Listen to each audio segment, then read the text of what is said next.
Di dalam surat Al-Qasas ayat 67.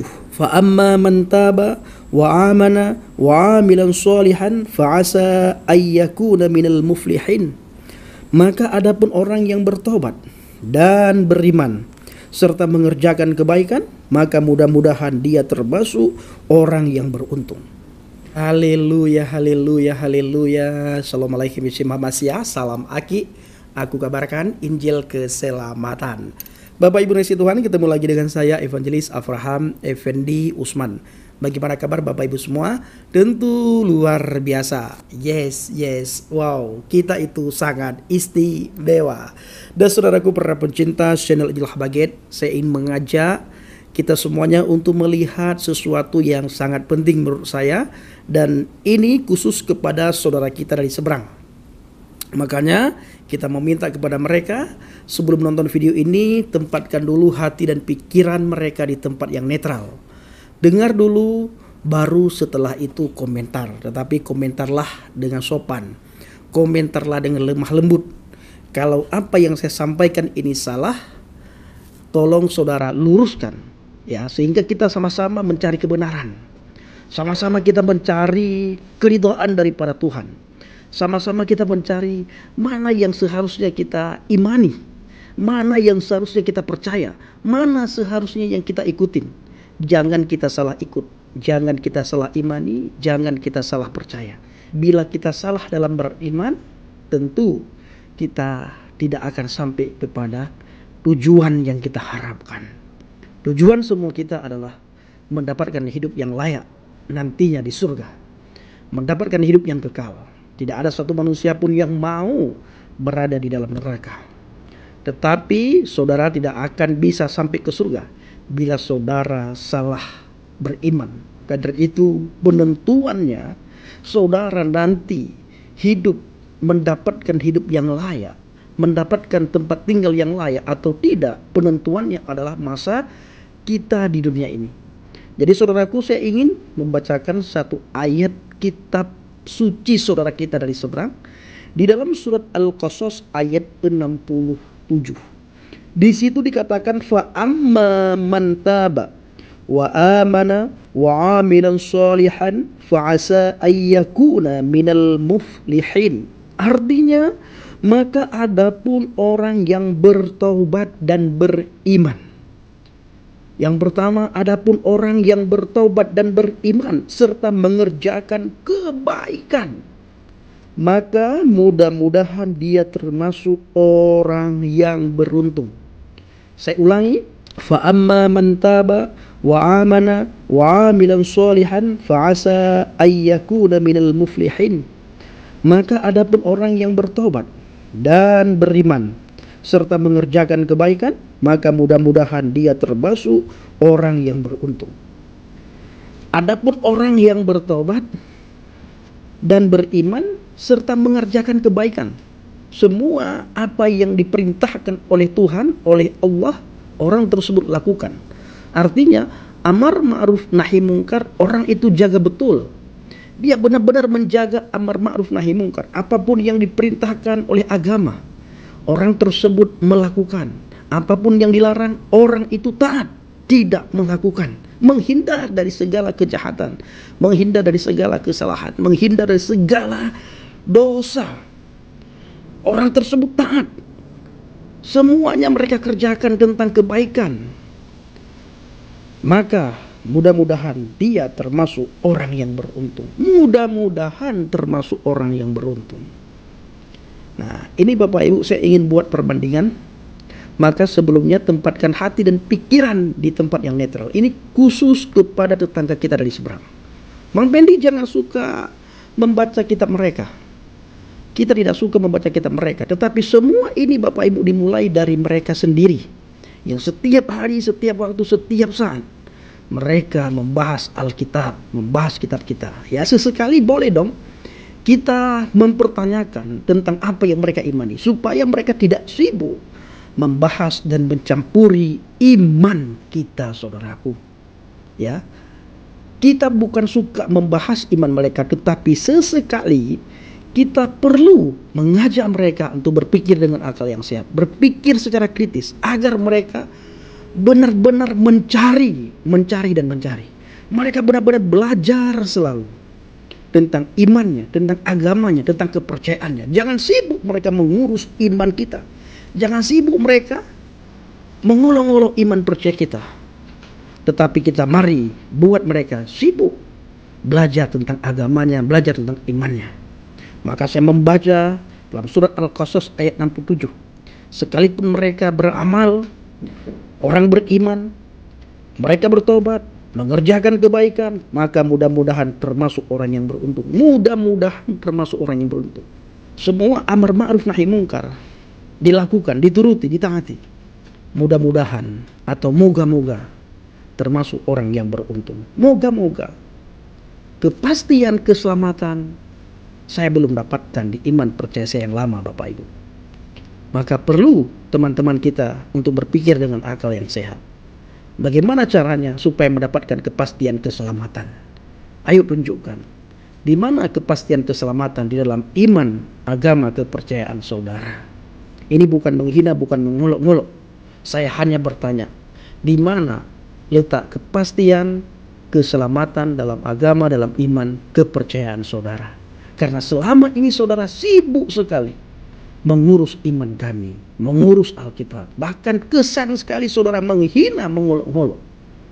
Ada mu'alaf Bapak Ibu, dia gambar Yesus, lalu titiknya itu dia buat di situ, dia taruh. Begitu nista, penistaan yang sangat luar biasa, tetapi tidak pernah tersentuh dengan hukum. Bahkan ada orang yang jelas-jelas, ada seorang perempuan yang begitu jelas-jelas menghina Alkitab, menghina Yesus, tidak tersentuh juga dengan hukum. Nah, maka sekali-sekali Bapak Ibu kita bertanya, kita tidak menghina, bertanya tentang iman mereka. Adakah kepastian keselamatan? Kalau saya melihat dalam surat Al-Qasas ayat yang ke-67, sekalipun sudah melakukan semua yang diperintahkan, mudah-mudahan, moga-moga termasuk orang yang beruntung. Kalau begitu, bagaimana dengan iman kekristenan? Alkitab mengatakan dalam Injil Matius, di situ ditulis, bertobatlah sebab kerajaan surga sudah dekat. Bertobatlah sebab kerajaan surga sudah dekat. Nah, seruan untuk bertobat adalah perkataan pertama yang disampaikan oleh Yesus pada saat ia memulai pelayanannya di bumi. Berita tentang pertobatan ini pula yang diseru-serukan Yohanes Pembaptis di padang gurun Yudea di awal pelayanannya kepada umat Israel.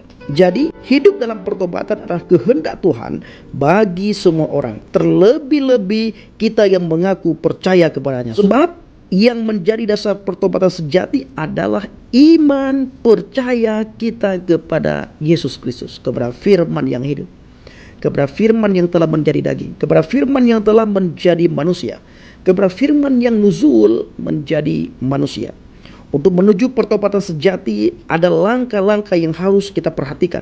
Yang pertama sekali, kita harus menyadari bahwa diri kita adalah orang yang berdosa. Tidak ada satu manusia pun yang tidak berdosa di muka bumi ini, kecuali manusianya Yesus. Ya, kecuali manusia Yesus. Kalau manusia lain, sekalipun nabi, rasul, pasti pernah melakukan kesalahan dan dosa. Yang namanya manusia tidak luput daripada kesalahan dan dosa. Alkitab mengatakan semua manusia telah berdosa dan telah kehilangan kemuliaan Elohim, telah kehilangan kemuliaan Tuhan. Jadi tidak ada satu manusia pun yang berdosa, semuanya berdosa, dan kita telah kehilangan kemuliaan Tuhan. Kita jauh daripada Tuhan, secara rohani kita jauh daripada Tuhan, sangat jauh. Bahkan dalam iman percaya saya yang lama juga dikatakan kullu bani adaman khata'un, dan semua anak Adam khata'un, pasti melakukan kesalahan, pasti melakukan dosa. Wa ghairu khata'ina at-tawwabun, dan sebaik-baik orang yang melakukan kesalahan, sebaik-baik orang yang melakukan dosa adalah bertobat. Jalannya bertobat, tetap bertobat. Apa yang dinamakan dengan bertobat? Kalau dalam iman kekristenan, bertobat itu adalah awal bertobatan kita, itu adalah kita percaya kepada Dia yang nuzul menjadi manusia, yaitu Yesus Kristus. Dialah yang telah menebus dosa kita. Dia yang telah menyelamatkan kita dari segala kesalahan, dari segala dosa pelanggaran kita. Karena orang berdosa tidak akan berada di dalam kerajaan surga. Orang berdosa tempatnya di neraka. Maka kita butuh pribadi yang menyelamatkan kita dari dosa. Tidak ada satu orang pun yang bisa menyelamatkan kita dari dosa, termasuk para nabi dan rasul. Nah, kecuali Yesus Kristus. Dialah yang sanggup menyelamatkan kita dari dosa. Nah, pengakuan jujur sebagai orang berdosa yang memerlukan pengampunan dosa dari Tuhan Yesus adalah langkah awal pertobatan. Pengakuan kita adalah bukti bahwa kita mau merendahkan diri di hadapan Tuhan. Sebab jika kita berkata bahwa kita tidak berdosa, maka kita menipu diri kita sendiri dan kebenaran tidak ada dalam kita. Jadi bila ada orang yang berkata, aku tidak berdosa, aku bukan orang yang berdosa, maka orang tersebut lagi menipu dirinya sendiri. Karena pada hakikatnya semua manusia tanpa kecuali berdosa. Nah, tapi Yesus berbeda. Manusia Yesus dengan manusia kita itu beda. Manusia Yesus, lahirnya Yesus, adanya Yesus, nuzulnya Yesus Kristus ke dunia ini berbeda dengan lahirnya kita ke dunia ini. Lahirnya kita karena orang tua, karena bapak mama kita. Tetapi lahirnya Yesus itu dikandung karena kuasa Ruh HaQuds, Roh Kudus. Kalamullah, dia adalah kalamnya Tuhan yang telah menjadi daging, yang telah menjadi manusia. Kalau kita tidak, kita begitu lahir sudah ada benih dosa. Ini iman kekristenan. Begitu lahir sudah mewarisi dosa. Nah, maka apabila kita mau datang kepada Tuhan Yesus dan mengakui dosa-dosa kita, maka Ia adalah setia dan adil, sehingga Ia akan mengampuni segala dosa kita dan menyucikan kita dari segala kejahatan. Butuh pengakuan dosa. Sulit sekali manusia ini mengaku dosa, tetapi Tuhan membutuhkan pengakuan dosa kita. Sulit kita mengaku, tapi Tuhan menunggu pengakuan dosa kita. Bahkan dikatakan, sekalipun dosamu merah seperti kirmizi, sekalipun dosamu merah seperti kirmizi akan menjadi putih seperti salju, sekalipun berwarna merah seperti kain kesumba akan menjadi putih seperti bulu domba. Kita harus percaya dan mengakui bahwa Yesus telah mati di kayu salib untuk menebus dosa-dosa kita, dikuburkan dan bangkit pada hari yang ketiga. Yang kedua, kita harus mengaku dengan mulut dan percaya bahwa Yesus adalah Tuhan dan Juru Selamat. Sebab ada tertulis, dengan hati orang percaya dan dibenarkan, dan dengan mulut orang mengaku dan diselamatkan. Jadi kita diselamatkan bukan karena perbuatan kita, tetapi semata-mata karena anugerah yang Tuhan berikan secara cuma-cuma. Tertulis dalam kitab Efesus, sebab karena kasih karunia kamu diselamatkan oleh iman. Itu bukan hasil usahamu, tetapi pemberian Elohim. Itu bukan hasil pekerjaanmu. Jangan ada orang yang memegahkan diri. Jadi ketika kita percaya kepada Yesus, kita bertobat. Awal pertobatan itu adalah ketika kita datang kepada Yesus, lalu kita mengaku dosa-dosa kita. Itu adalah awal pertobatan. Yang selanjutnya, Bapak Ibu, kita tinggal di dalam firman, kita tinggal di dalam Tuhan.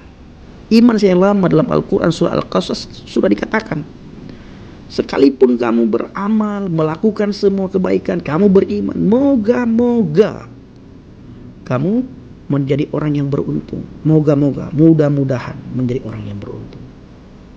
Alkitab tidak menyuruh kita untuk, Alkitab tidak seperti itu.